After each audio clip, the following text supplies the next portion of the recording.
just the system or if it's just Sunday in general. So normally when you go to church, at least for me, I can't speak of everybody else, it's not relaxing because I do a lot of stuff, but it's also not really stressful. It's more like you have a routine, you do the routine, and you listen, and you do what you need to do, and you move on. You know, it's fellowship time. You get to hang out with people. You get to talk to people that you're close with. You get to spend some time in God's presence. All this stuff. Okay. But lately, what I've realized is church makes me ticked off. Ticked off because I see things going on, and I think to myself, why are we letting this happen? Why are we letting this go this way? What is it about church and a group of believers coming together that is making me so anxious and angry? Big question mark there, okay?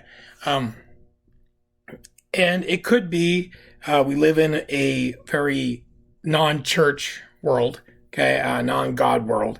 There's a lot of people out there that kind of says, live the way you want to live, do what you want to do, it doesn't matter. There's a lot of people out there that says, hey, live the way I think God thinks you should live, and doesn't matter what you think. And then there's, I think, people in the middle, which is probably 80% of them. Okay, the problem is that other 20% are so polarizing that it makes the 80% feel like nothing. It's kind of like the world we live in today for other things, you know. There's right-wing crazy, left-wing crazy, and then everybody else.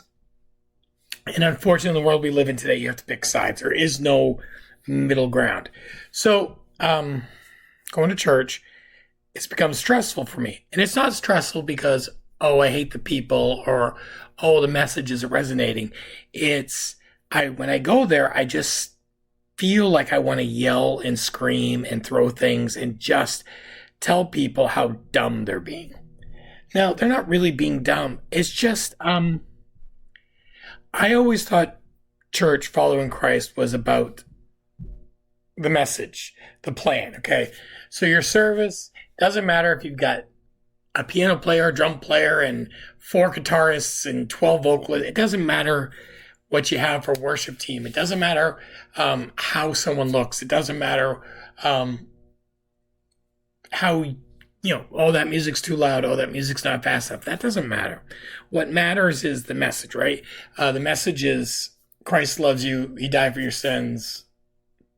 Accept, forgive, yay. Okay?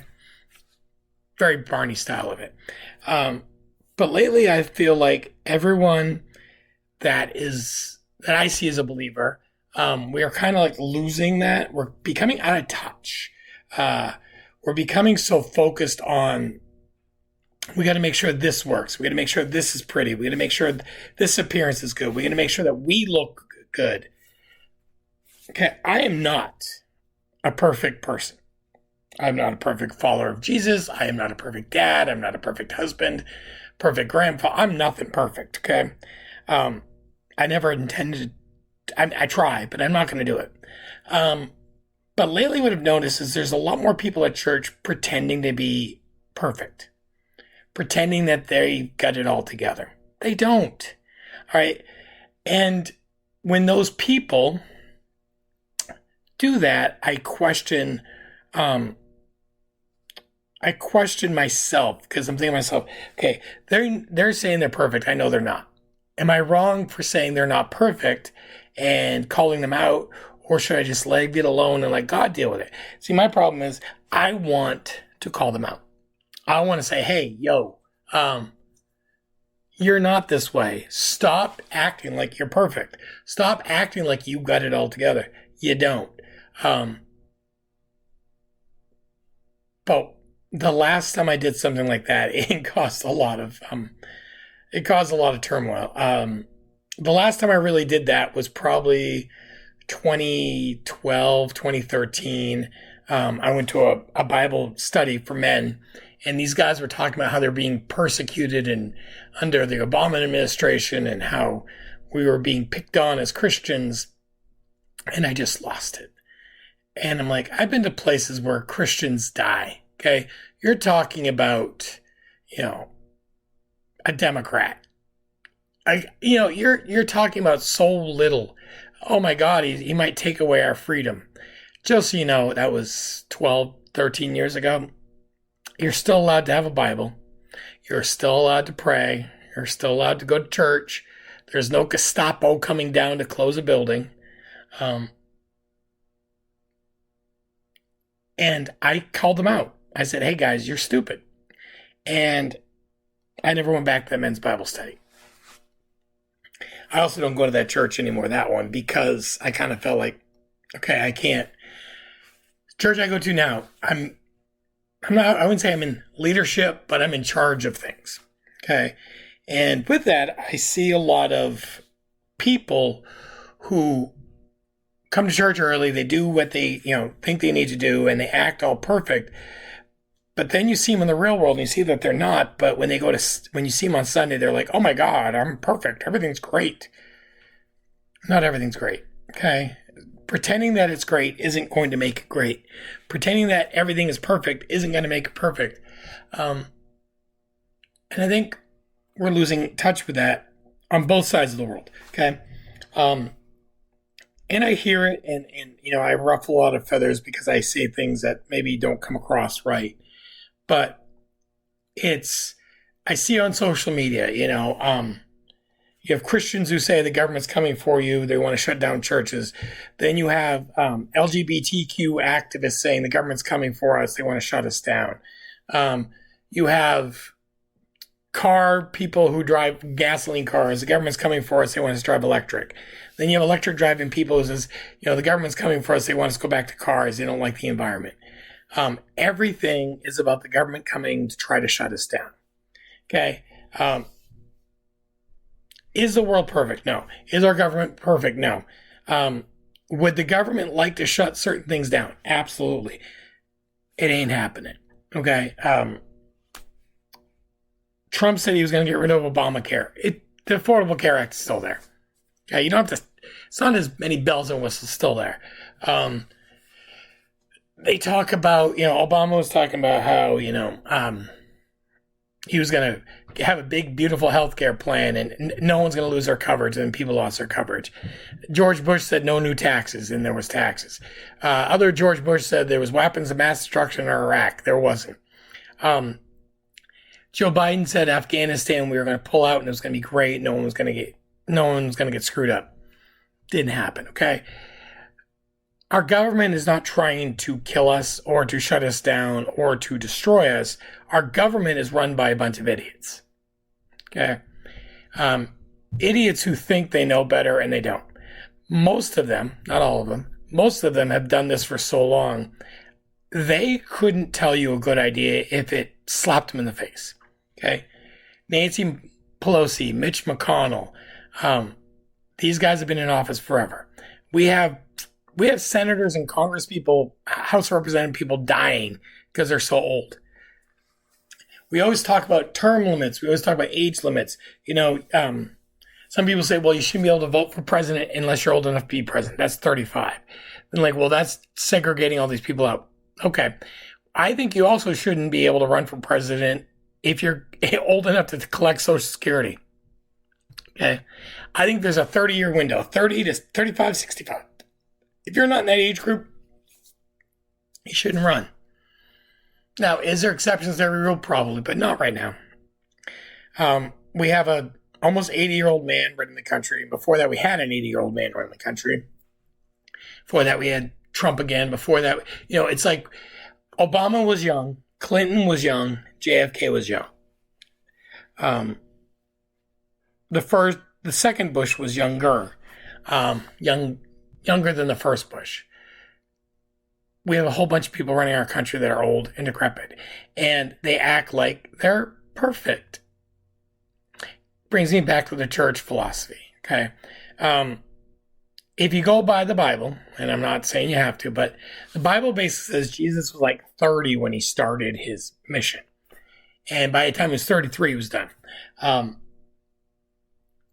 His disciples, his followers, the guys, they weren't 45, 50, 60 years old. They were young, right? John, Peter, Paul, all those guys, young guys. Okay. And when Jesus was done 3 years later, it's not like they aged magically and they got old. Okay. They started writing the books, they got older. John wrote books at the end of his life and he was really old, but he had already lived through all of it. And the book he wrote was like 5 chapters. We're not talking a huge amount of time here, because he was older and he wasn't laying down something crazy. He was basically saying, hey, Jesus said this. I was there. I heard it. I saw it. I did it. 60 years ago, I did this. So simple, guys. Let's do it. He wasn't saying, hey, I want to be an elder of a church. He's like, I don't want to run a church. He's like, hey, guys, just send out a loving message. Here's what's going on. Nowadays, in churches I see, we can't see the word elder without seeing old.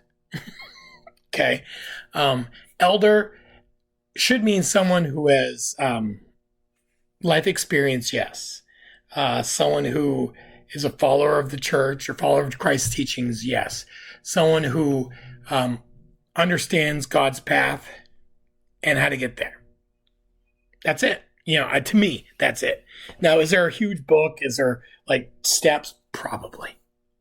But my philosophy is, hey, do you follow Christ? Do you understand the rules? And are you willing to do it and willing to make hard decisions in the best interest of the body of Christ? Boom. Right? Easy peasy lemon squeezy. I think we've lost some of that also. I think now sometimes we put people as elders because they've been to church for a long time, or they're old, or they sound like they've got it all together, or they've been in charge at other churches so they know what they're doing. Jesus picked his disciples. They were fishermen, tax collectors. They didn't have it all together. Peter, I'll build my church. Peter, you're the rock I'll build my church on. Then Peter denies Christ. We're not talking best guys. We're talking guys who screwed up a lot.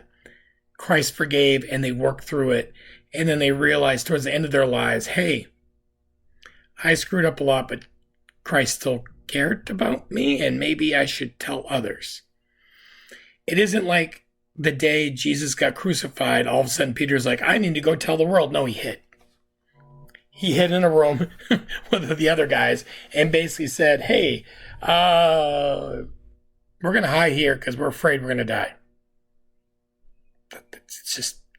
That's what they did. And I just don't get it. In today's church, I get anxious a lot because I feel like, okay, I've been doing this church thing, God thing for a long time, right? Why do I not have it all together? These guys do. I don't have it all together because I'm a normal human being. So normal human being means I screw up. I screw up a lot. But as a normal human being, I try to learn from my mistakes. Now, sometimes I don't. Never, I'm not perfect. Again, I mean, if I was perfect, my wife would be always, happy-go-lucky and everything would work out great and people would come to me all the time and everything would just be spectacular. But it's not.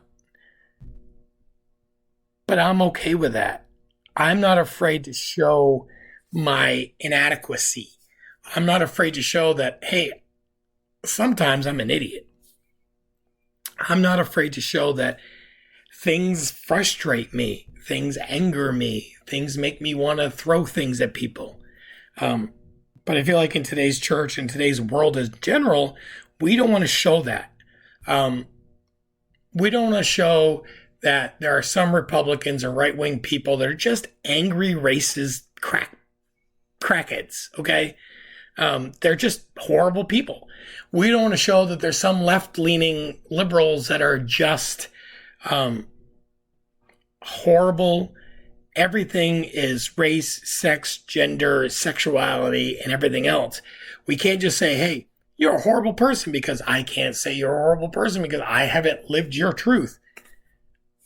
I can't live your truth. And I don't care about your truth. I don't. I do my best. I care what I can, but I can't live your life. You can't live mine. And for either side to tell me that I don't understand them and, it's much more complicated and much more nuanced and I need to understand, I can't. Okay. I will support and love anyone in my family or anyone that I know, no matter what their lifestyle is, as long as it's healthy and safe. Do I agree with it? Not fully. Do I understand it? No. Will I love and support you if you're healthy and safe? Yes. And I think that's as close to Christ as I can be. Christ still loved Peter, even though Peter denied 3 times. Christ didn't even hate Judas, if you think about it. He said, go do what you need to do. I know what you're going to do. Go do it. He didn't say, hey, guys, that's the guy. Go get him. He didn't do that. He said, hey, listen, do your thing. I get it. I get where you're at. I understand where you're at. I understand that it's difficult. Go do what you need to do.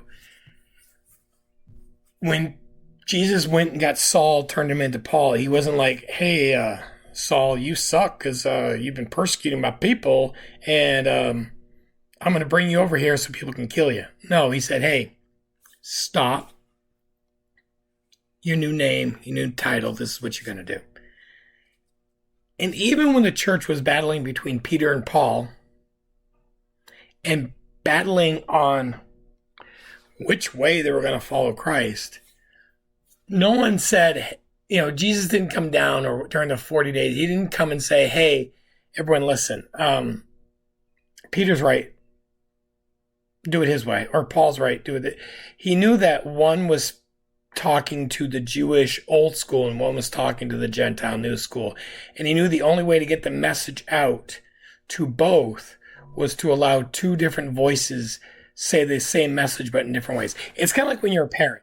You have a mom, you have a dad. Okay. The mom's voice is one voice. Dad's voice is a different one, right? Well, mom and dad can say the same thing. Like I can say something to my kids that my wife will say, and all of a sudden it's magical because I said it. Or the other way around. I'll tell my son something and then my wife says it and he hates when I say it, but he loves it when she says it. That's just the way it is. We all have a voice that reaches certain people, but not everybody. Jesus knew that when he selected Paul and Peter. Okay, Peter did one side, Paul did the other. Everyone, it worked out. That's why we're here today, right? Think about from that one pinnacle moment of Paul and Peter, the Roman Empire changed. Constantinople happened. The Roman Empire split. 2 churches, 2 popes, whole shebang bang. Martin Luther, Protestant Reformation, the Crusades, exploring the world, changing the world.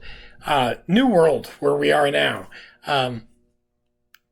Governments fell, governments grew, money fell, money grew again. The plague, world wars, everything started when those 2 guys split and said, hey, I'll take these guys, you take these guys. Did they agree on anything? No. They were like 2 brothers. They didn't agree on anything, but they agreed that they loved Jesus. And that was the point. Again, I feel like we're losing that. I feel like today, a lot of times when I go to church, when I go anywhere with believers, there's a group that believes this way, a group that believes this way, and we can't coexist. We have to fight and squabble and disagree. Well, it's about money. No, it's about love. No, it's about faith. No, it's about healing. No, it's about this. Simple message for y'all. Okay, ready? If you're a follower of Christ or not, here's my simple message to you. Okay, ready? Super simple. All that other crap doesn't matter. Doesn't matter about the money. It doesn't matter about, what Jesus can do for you. It doesn't matter what healing you get. It doesn't matter about what, music you listen to. It doesn't matter about what book you read, what movie you watch, even who and why you love somebody.